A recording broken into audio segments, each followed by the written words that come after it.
花西在地新闻，继续来看各县市政府拢针对着5倍券来推出着加码措施。像这个新北市的加倍券，就搁扩大着使用的范围，为本地夜市啊、菜市啊、甲旅馆等等，扩大到4大超商嘛通啊来使用。另外，只要你喺新北市使用着所有的加倍券，就会当得到10%的回馈金。 市场发现5倍券，新北市嘛推出加倍券。今仔日新北市市长侯友宜欢喜提出加倍券，不过到底什么是加倍券？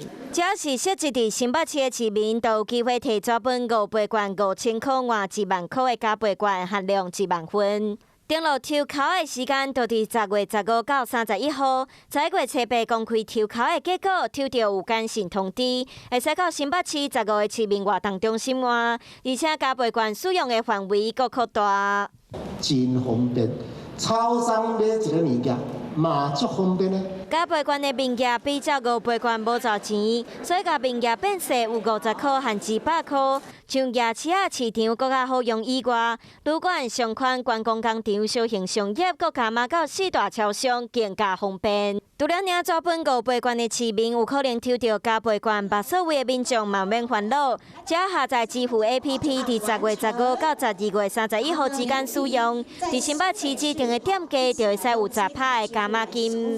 总数量已经达到16000家，让市民朋友能够独享在新北市带动200亿的商机。新北市加码券加5倍券阁变大，就是希望增加在地买气。第二种之下，会当阁有经济流动的效果。